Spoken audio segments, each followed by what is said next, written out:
noite a todos. Tudo bem disposto? Sim. Hoje é feriado, não é? Está tudo mais descansado. Ora, já perceberam que vamos falar daquele item do capítulo 18, não é? Que nos diz que somos muitos chamados e poucos escolhidos. Vamos falar do item reconhece o cristão pelas suas obras. E mais uma vez o objetivo é todos tentarmos trocar ideias e despertarmos.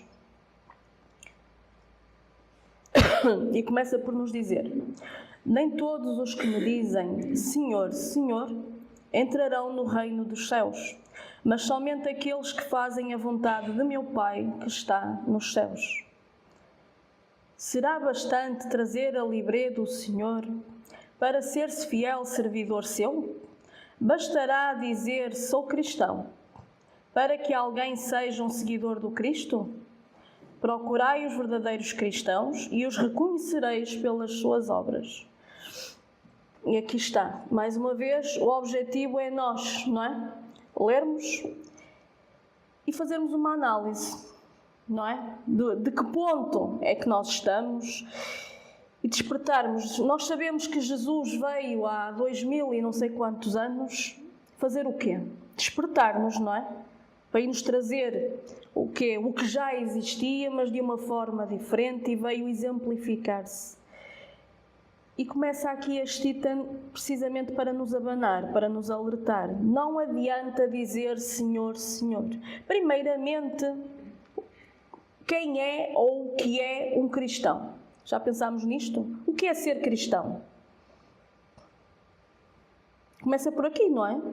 Aqui diz-nos: para ser-se fiel servidor seu, não é? Para sermos o quê? Um seguidor de Cristo. Então, cristão é quem? É todo aquele que segue o Cristo, independentemente da religião em que esteja inserido, não é? Então, conhece o cristão pelas suas obras. Isto diz-nos o quê? Que nós somos aprendizes, não é? Mas que o cristão se conhece, as suas obras são o quê? É que nós, quando ouvimos isto ou quando lemos isto, se calhar caímos no erro de pensar em grandes obras, não é? Vamos buscar uma Madre Teresa de Calcutá, se calhar um Chico Xavier, um Divaldo Pereira Franco. Podemos ter esta tendência, não é? Ir buscar estes grandes feitos. E às vezes as suas obras é algo mais pequenino, porque nós começamos lá de baixo e vamos crescendo. É precisamente a forma como nós nos comportamos, não é? Então o alerta, e é o nosso irmão Simeão que o faz, o alerta é este: não basta dizer-te cristão. Não basta comportar-te como um cristão. E agora vocês dizem, então comportar-me como? Há várias formas. Quase todos nós que aqui estamos, maioritariamente por sermos de Portugal, crescemos, não é? Numa fé religiosa, que é o catolicismo, a Igreja Católica, não é? E todos nós sabemos que crescemos em quê? Em uma série de hábitos. O ir à missa, o comungar, não é? O fazer as comunhões, a primeira, a segunda comunhão, o crisma, tudo uma série de situações, não é? A Eucaristia, o confessar-nos, ou seja, uma série de rituais. Quem diz a Igreja Católica, outras fés religiosas também. E vocês dizem, então, mas a doutrina espírita é diferente. Mas o alerta que o irmão Simeão nos faz é precisamente para nós pensarmos, será que é diferente? Nós estamos aqui porque por alguma razão, não é? Não encontramos, seja na fé católica, seja noutra qualquer, não encontramos resposta e viemos à procura e chegamos à doutrina espírita, não é? Que nos diz alguma coisa. Mas será que não vamos continuar a fazer o mesmo? O que é que acontece na doutrina espírita? Não há missa. Não há, pois não? Pronto, não há confissões, não há comunhões. Mas há o quê? Há o trabalho de hoje que estamos a fazer, a palestra, há o passe, há a aula de tratamento. E há algo mais à frente que eu vou falar, que é o estudo. E por aí fora, não é? Então, nós descobrimos a doutrina espírita, queremos, na maior parte de nós, bem porque tem algum problema, seja ele de ordem física, de ordem espiritual, que normalmente estão sempre associados, e começamos a descobrir e começamos a frequentar. E será que não andamos com o andamento, o nosso comportamento não será semelhante ao que faríamos antes? A ver se eu me faço entender. Quando frequentávamos outra doutrina, não é? Mais uma vez vou dar o exemplo da Igreja Católica, íamos à missa, rezávamos as orações que conhecíamos, pronto, seguíamos todo esse ritual. Chegámos aqui e como é que nós somos? É que por vezes ficámos adormecidos. Eu descubro a doutrina espírita, começo a perceber um bocadinho as leis, não é? Ou em que é que ela se funda, que é o quê? O que é que nos desperta mais? O sermos espíritos imortais, não é? Que a morte não existe, que tudo continua, e então começamos a sentir-nos bem, porque vimos ouvir a palestra, porque vamos ao passe, e se calhar vai passando o tempo. E nós não estaremos a cair no mesmo erro de fazer o quê? De frequentarmos e continuarmos a nossa vida confortavelmente. O alerta começa por aí. E depois dizemos, seja os católicos, seja os espíritas, dizemos cristãos. Não é? E o irmão Simeão dizia, atenção, que não vale a pena dizer-te cristão. Tu tens mesmo de ser, tu tens de exemplificar. E o exercício hoje é nós percebermos, não é? Em que é que estamos. Se estamos adormecidos, porque andamos todos aqui adormecidos. E não percebemos que a doutrina espírita é o convite de Jesus revigorado a quê? À nossa transformação moral, à nossa mudança. E continua a dizer-nos, uma árvore boa não pode dar maus frutos, nem uma árvore má pode dar frutos bons. São do Mestre essas palavras. Discípulos do Cristo, compreendei-as bem. Que frutos deve dar a árvore do cristianismo, a árvore possante, cujos ramos frondosos cobrem com sua sombra uma parte do mundo, mas que ainda não abrigam todos os que se hão de agrupar em torno dela. Não é? Uma boa árvore não dá maus frutos. Aqui mais uma vez o exemplo. Onde é que nós devemos ir buscar o exemplo? Aquilo que observamos, não é?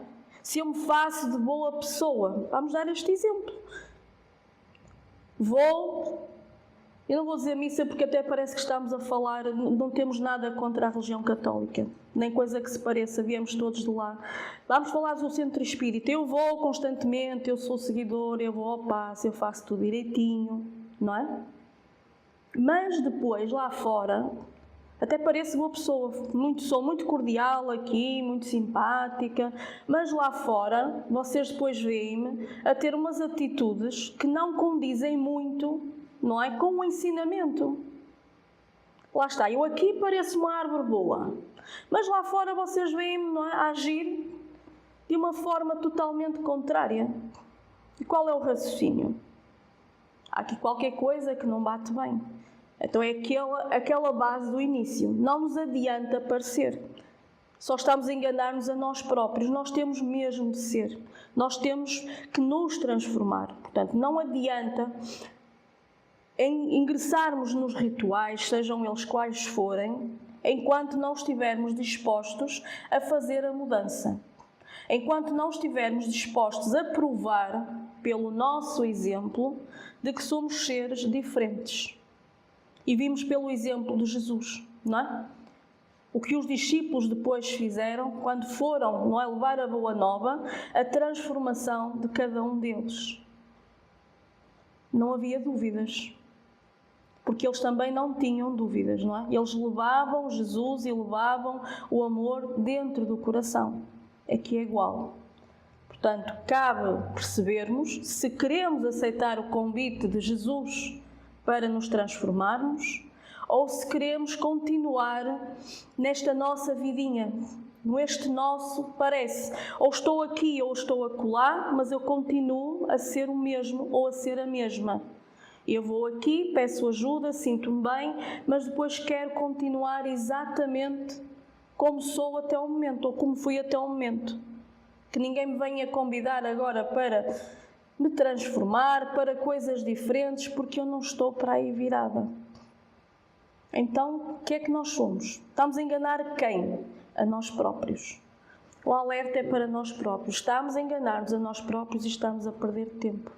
E depois, não é? Nós às vezes nos estudos que temos cá falamos muito do umbral e há um medo do umbral e não nos apercebemos que a maior parte das vezes nós estamos no umbral aqui, não é? Porque se convivemos com a sombra, se estamos em permanente sombra, nós já convivemos com o umbral. E então costumamos dar este exemplo, que o umbral tem lá muitos espíritas.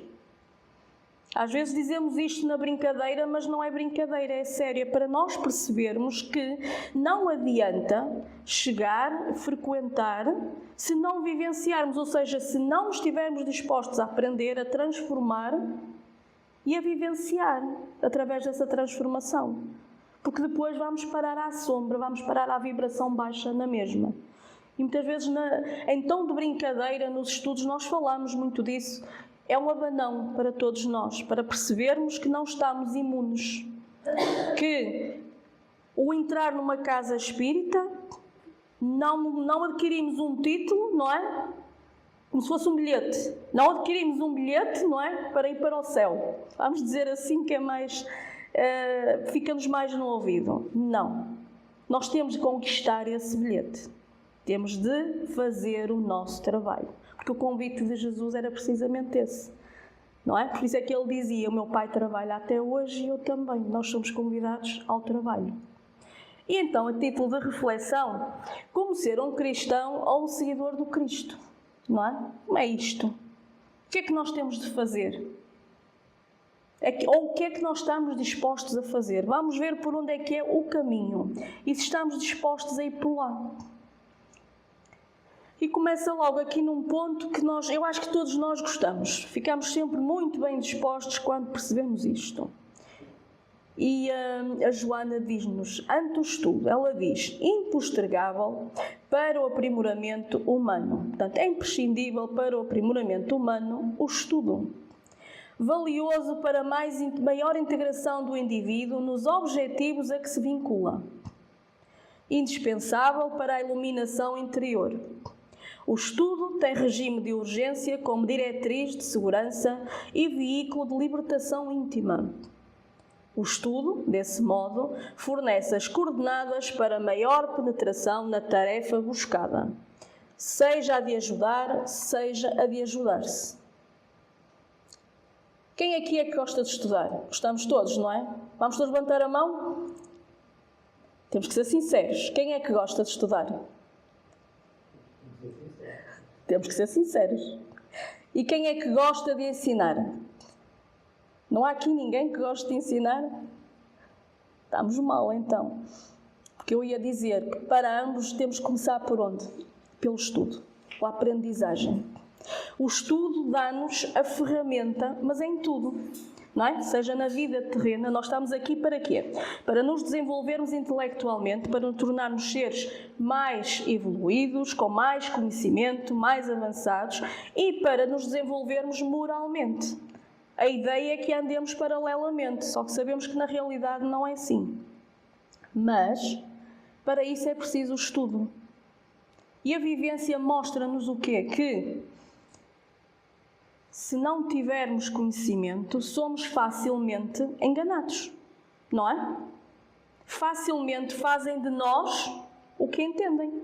Porque se nós não sabemos como é que as coisas são, chega alguém, diz-nos que isto é assim, assim, assim, e nós vamos atrás. E para isso temos a experiência dos séculos anteriores, não é? Em que todos vivenciamos uma fé cega, em que nos diziam que era assim e nós ou acreditávamos ou não acreditávamos, mas no fundo íamos todos de arrasto.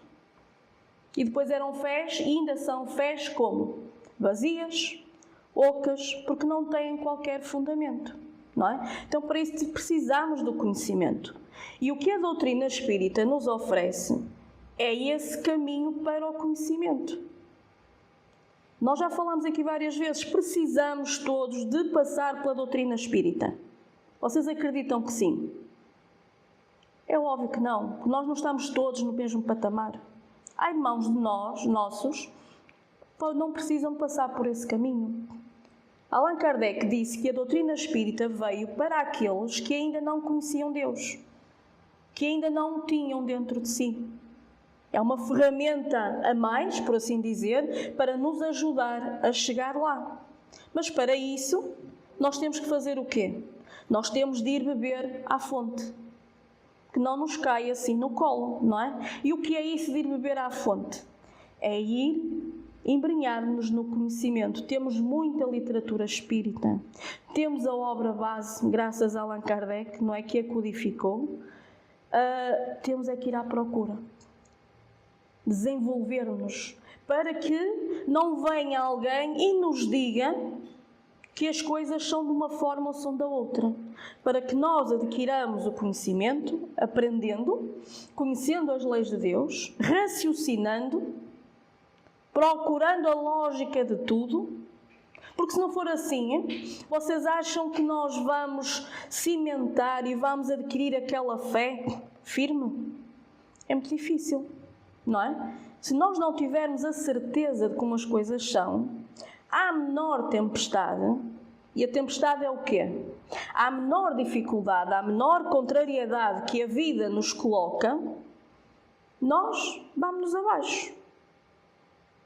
Porquê? Porque não está cimentada a nossa fé, não temos o conhecimento firme lá dentro, não é?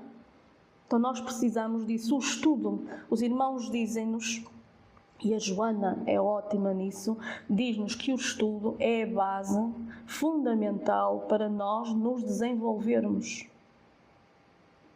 E vocês dizem, mas a nossa vida cada vez é mais complicada, nós não temos tempo. Será que não?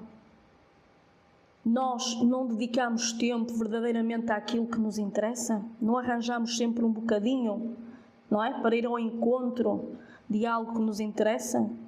A questão é não nos esquecermos de que somos seres espirituais. Que, como eu disse lá atrás, estamos aqui para nos desenvolvermos intelectualmente, para vivermos a vida que o mundo, não é, tem à nossa disposição, mas para nos desenvolvermos espiritualmente. Nós temos esse compromisso. E então o compromisso começa por aqui, o estudo. A partir do momento em que nos predispomos a estudar, estamos predispostos a mudarmos, ou não? Podemos não estar, não é? Mas é um princípio. E nós, quando vamos para o estudo, e Allan Kardec dá-nos esse exemplo, temos que ir com uma mente aberta, porque todos nós temos as nossas opiniões formadas, ou quando iniciamos o estudo, não é? Temos sempre os nossos saberes. E o objetivo é despirmos tudo aquilo que está dentro de nós e estarmos predispostos, abertos à informação que chega. Porque só assim é que conseguimos estudar verdadeiramente, não é? E então vamos lendo as obras, vamos meditando nessas obras e vamos procurando a lógica das coisas. E vamos cimentando. E então aí vamos começar a compreender o que é que faz sentido. Vamos começar a compreender que Deus é amor. Que a vida não é injusta, como nós dizemos tantas vezes, não é? Que tudo tem um propósito e tudo tem uma razão de ser. E estamos numa fase em que isso é muito importante, porque estamos em convulsão. O nosso planeta está em convulsão. E mais uma vez, temos alguns irmãos nossos, não é? Que nós, se raciocinarmos um bocadinho, dizemos, parece que não aprendemos nada. Somos teimosos, é um facto. Mas estamos outra vez, não é? O nosso planeta em convulsão. E então, qual é a forma que nós temos de ajudar? Vocês podem pensar, mas eu agora não vou salvar o mundo. Eu não vou evitar uma guerra agora.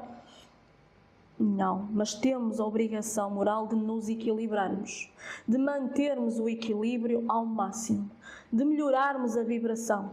É a forma que temos de ajudar. Porque os nossos irmãos do outro lado da vida, que já perderam o corpo espiritual, que trabalham incansavelmente para isso, é o que eles fazem. Tentando manter a vibração e tentando ajudar-nos a manter essa vibração. E é por aí que nós começamos o tal trabalho, mantendo-nos sãos, mantendo-nos próximo da luz e mais longe da sombra, porque todos nós carregamos sombra connosco. Todos nós somos imperfeitos e trazemos imperfeições connosco. Por isso é que estamos numa escola. E numa escola o que é que se faz? Estuda-se, aprende-se, não é? Daí levarmos com o estudo. Se os irmãos são tantos a dizer-nos que do outro lado continuam a estudar e a desenvolver-se, nós ainda resistimos a isto. Só estamos a atrasar o nosso trabalho. Porque se não quisermos aproveitar agora, o que é que vai acontecer? Há de chegar a nossa hora de regressar à pátria espiritual e depois, quando nos refizermos, vamos ser convidados ao estudo, minha gente, ao nosso desenvolvimento. Então, cabe-nos perceber quando é que queremos acordar e começar a cumprir a nossa tarefa. E a Joana continua a dizer-nos, 1/4 de hora diariamente. É muito, 15 minutos. Será que é assim muito? Será que não conseguimos num dia tirar 15 minutos para dedicar a uma leitura? A um pequenino estudo?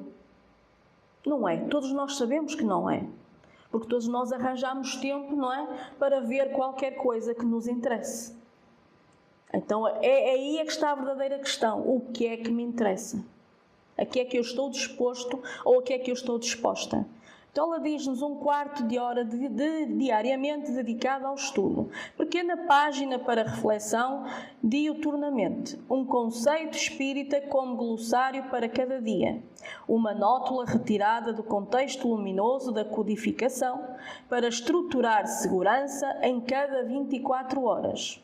Uma noite por semana para o estudo espírita, no dia reservado ao culto evangélico do lar, como currículo educativo. Uma pausa para a prece. Ela fala aqui, não é? Da leitura, da pequenina leitura. Por exemplo, todos os dias de manhã, se tivermos o cuidado de nos levantarmos, começar por agradecer mais um dia, não é? Uma pequenina prece, uma pequenina leitura. Como ela diz, reforça-nos as 24 horas. Dá-nos estrutura. Dá-nos preparo mental e espiritual. Então, porquê é que nós não fazemos isso? Acordamos todos, não é? Todos atarantados, vamos a correr, a reclamar. Depois as coisas até nem correm como nós queremos e nós reclamamos mais ainda. E passamos o dia nisto. E muitas vezes acordamos perturbados e regressamos a casa mais perturbados ainda. Então ela dá-nos um exemplo, 1/4 de hora diariamente, uma leitura edificante. Depois fala-nos do estudo do Evangelho no lar. Já falámos aqui várias vezes que é importante o estudo do Evangelho do lar. Mas eu não sei muito, não importa. Reúnam-se as pessoas lá em casa, comecem com o Evangelho segundo o Espiritismo, podem ter um outro livro como apoio, mas isso dá uma serenidade muito grande ao vosso lar, porque vocês estão a ir buscar uma pequenina luz para o vosso lar.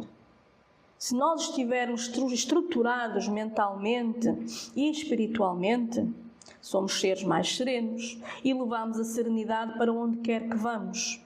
E o nosso lar devia ser o local, não é? Onde nós pudéssemos regressar e recarregar baterias. Devia de ser o nosso ponto de abrigo, onde cada um vem com a sua dificuldade, em que todos se entreajudam e fazer ali o nosso carregamento da bateria espiritual e física. Mas para isso é preciso que nós criemos essa estrutura dentro do nosso lar. E o Evangelho ajuda bastante. Um dia, definam um dia da semana, o que for mais adequado, não é preciso muito tempo. 20 minutos. E é um hábito. Naquele bocadinho nós estamos ligados ou estamos a tentar ligar-nos ao alto. E depois começamos a ter a companhia de irmãos espirituais, não é? Do mesmo nível, que vêm para nos ajudar. Ajudam-nos a nós e a toda a vizinhança à volta. Então é uma boa forma de começarmos o trabalho.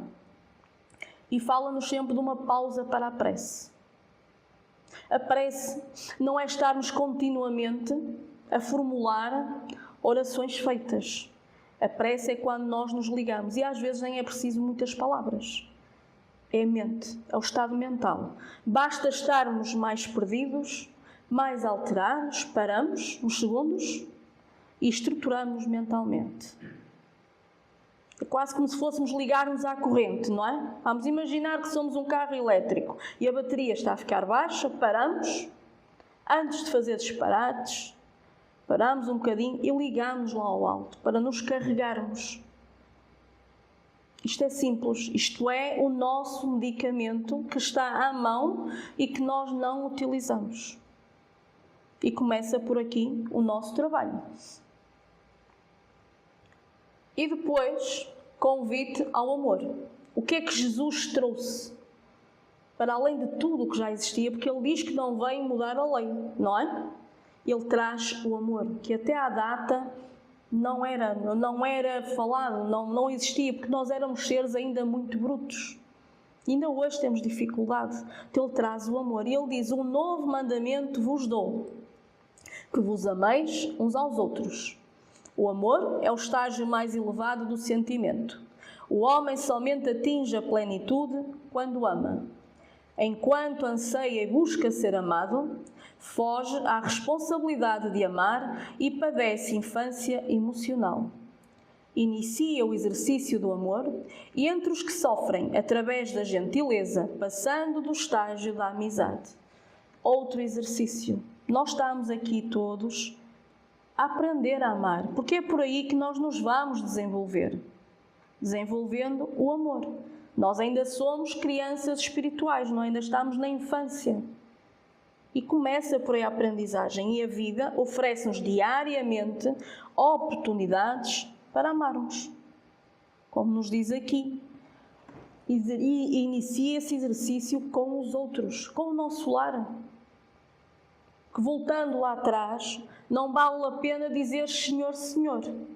Querias parecer boa pessoa e depois dentro do teu lar não tens amor pelo outro, não tens tolerância, não tens compreensão. De que me adianta querer às vezes ser simpática para os outros verem, mas dentro do meu lar eu sou rude. Eu não consigo ajudar, não é aquele ser, seja o irmão, seja o pai, seja a mãe, seja quem for. Teresa já dizia, se queres mudar o mundo, começa dentro da tua casa, dentro das tuas portas.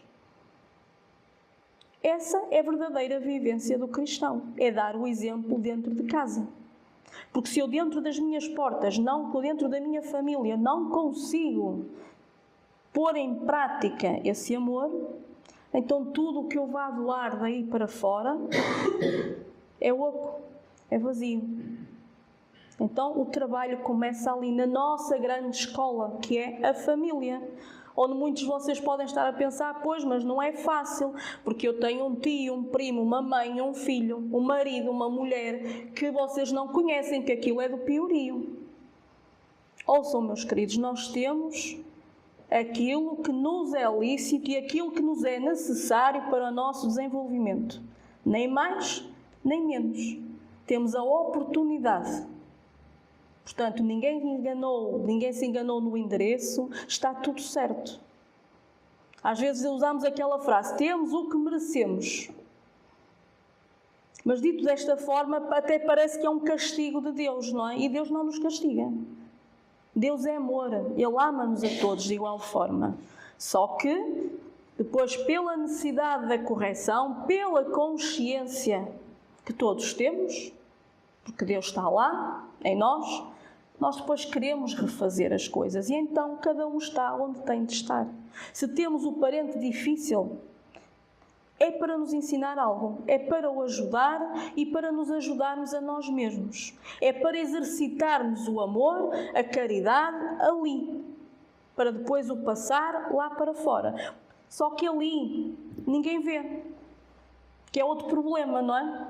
Ninguém vê que eu sou boa pessoa, que eu tenho paciência com aquele familiar, que até sou tolerante, que até ajudo. A sociedade não vê. E muitas vezes esta é a nossa preocupação. E Jesus exemplificou-nos que isso não é nada importante. Porque é sempre entre nós e o Pai. E o Pai vê, o Pai observa tudo. O arado. Conhecem esta passagem? E Jesus lhe disse: ninguém que lança a mão do arado e olha para trás é apto para o reino de Deus. Examinemos tudo isto e reflitamos no símbolo de Jesus. Um arado promete serviço, disciplina, aflição e cansaço. No entanto, não se deve esquecer que depois dele chegam semeaduras e colheitas, pães no prato e celeiros guarnecidos. Nós normalmente queremos tudo ao contrário, não é? Queremos as coisas aqui no colo. Mas temos que começar pelo arado, não é? Pelo lavor de labrar a terra, semear, esperar que venha a colheita. Tudo tem o seu tempo. Assim é o que nós estamos aqui a fazer. O trabalho. Nós temos que trabalhar, nós temos que doar para que depois venham esses frutos. E nós normalmente queremos começar pelos frutos, não é? Qualquer coisita que fazemos, estamos sempre preocupados com o que o outro faz ou que não faz. Que ou somos agradecidos ou não somos reconhecidos. Ouçam, isso não é importante. Importante é o que é que cada um de nós quer ser. O que é que cada um de nós quer fazer. Autodoação. Amor, não será isto? Aprenda a doar-te se desejas atingir a prática legítima do Evangelho. O verdadeiro aprendiz da Boa Nova está sempre a postos. Se convidado a dar algo, abre a bolsa humilde. E recordando-se da parábola da viúva pobre, oferta o seu óbolo sem constrangimento. Se chamado a dar-se, empenha-se no trabalho, gastando-se em amor, consumindo as energias, recordando o mestre na carpintaria nobre. Lá está. Aprende a doar-te. O amor que nós estamos todos a aprender é precisamente isso. É o doar-nos ao outro. E nós muitas vezes o que começamos a fazer é dar o que nos sobra. Há algum problema nisso? Não. Faz muito jeito e ajuda todos os outros. Se há roupa, se há calçado que me sobra, eu dou porque vai fazer jeito e vai ajudar o outro. Se eu tenho um pão, se tenho um copo de leite ou quer que seja, devo fazê-lo. Mas o amor, esta autodoação é muito mais do que isso. É quando nós nos doamos em função do outro. Entendem? É dar de nós próprios, dar do nosso tempo, da nossa paciência, do nosso bocadinho, é repartir. É precisamente isso. Não dar só aquilo que nos sobra, mas dar de nós próprios. Não ir numa campanha qualquer e fazer a nossa parte, mas depois, sozinhos, aqueles seres até nos parecem repelentes, por exemplo. Há uma pequenina história, eu acho que vou quase ficar por aqui, mas estou agora a lembrar-me que é de Chico Xavier. E que a Maíse conta muitas vezes. Chico tinha, dentro das várias obras que ele tinha, havia uma saída ao sábado para ir a um vilarejo qualquer para doar alimentação e tudo mais. Uma campanha. E havia um senhor bêbado que volta e meia aparecia lá bêbado e a cantar. E então o grupo todo, que já estava preparado, quando ouvia ao longe a cantar, começava a dizer: Chico, vamos embora que vem aí vamos chamar António, não me lembro agora do nome. Vamos embora que vem aí o António. E o Chico, calmamente, começava a chamar por ele. Então, António, vem cá. E ele vinha a cantar. E ele dizia, olha, canta aquela música do não sei quantos. E o pessoal começava a bufar. E era assim, Chico, temos que ir, ele está-nos a atrasar, temos que ir. E então o homem cantava. E eles tinham que estar pacientemente à espera, não é? E depois o Chico, ele acabava e ele dizia, olha, agora canta aquela que eu gosto muito. E ele lá cantava. Conclusão, o homem ficava ali a cantar 2, 3, 4 músicas, até que chegava a um ponto e o Chico dizia, olha meu irmão, eu estou a gostar muito de ouvir, mas agora temos que ir para o trabalho de rua, temos que ir ajudar os nossos amigos. E numa dessas saídas, o homem disse a Chico, Chico, que Deus te abençoe, porque tu sabes porque é que eu bebo. E então havia uma história. O homem bebia porque tinha perdido, peço desculpa, a filha no acidente. E então, porquê é que o Chico fazia aquilo? Porque naquele momento em que ele ia cantando, havia irmãos espirituais que o ajudavam a limpar-se. E ele estava a fazer um trabalho, entendem? Mas toda a equipa que estava com ele, estava preocupada com o quê? Com cumprir o serviço. Está na hora de irmos, dar a roupa, dar não sei o quê, e agora vamos embora que eu tenho mais que fazer. Isto é para todos nós refletirmos. Porque a autodoação, o amor é isto. Claro que estamos a falar de um Chico que via para além daquilo que nós vemos. Mas isso é uma sensibilidade que nós aprendemos a desenvolvê-la em nós próprios. Não é? E começa por estar mais atento ao outro. E então este alerta é para todos nós. O que é que nós queremos fazer? O que é que nós andamos aqui a fazer? E eu vou passar esta aqui. E vou finalizar aqui com um recado, porque isto passou-se numa associação espírita, Luz e Paz, no Brasil. E então eles contam estes bocadinhos. Chamaram-lhe a receita para melhorar. Eles contam que em julho de 48... o confrade Jacques, de passagem por Pedro Leopoldo, conversava ao lado de outros confrades. Portanto, era uma associação, tal como esta, em companhia do Chico, sobre os trabalhos de aperfeiçoamento da alma. A conversação deu lugar à prece em conjunto. E manifestando-se pelo médium José Grosso, dedicado e alegre companheiro desencarnado, dedicou aos presentes os seguintes apontamentos. Receita para melhorar, que no fundo é dentro daquilo que nós estamos a falar, não é? Como ser um cristão. E então o José Grosso, que era conhecido por ser alegre, não é? E ser simples, ele dá assim uma receita. Ele começa 10 gramas de juízo na cabeça, serenidade na mente. É muito importante. E como é que nós vamos buscar essa serenidade, não é? Começa aí a tarefa. É o trabalharmos dentro de nós próprios. Pelo estudo, com o conhecimento, vamos buscar a serenidade porque começamos a ter a certeza e a saber o porquê de estar aqui e quem é Deus e quem somos nós. Equilíbrio nos raciocínios, os pensamentos, a vigilância do pensamento. Elevação nos sentimentos, não é? O autoperdão, o não termos mágoas, não termos nada contra o outro. Pureza nos olhos. Pureza nos olhos, sim. Nós, vamos usar a palavra, pecamos muito pelos olhos. Não ver o mal no outro, não é?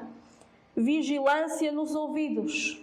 Vigilância nos ouvidos. Muitas vezes, pelo que ouvimos, criamos muitos problemas depois, pelo que vamos, não é? Verbalizando por aí afora. Lubrificante na cerviz, humildade. Estarmos sempre dispostos à simplicidade e à humildade e ao autosserviço. Interruptor na língua, cuidado com aquilo que dizemos. Amor no coração. É precisamente isso que nós estamos a aprender, a colocar amor no coração. Serviço útil e incessante nos braços. Estarmos sempre dispostos a fazer algo mais, a ajudar o outro.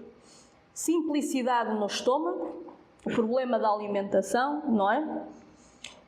Boa direção nos pés, para onde é que vamos? Uso diário em temperatura de boa vontade.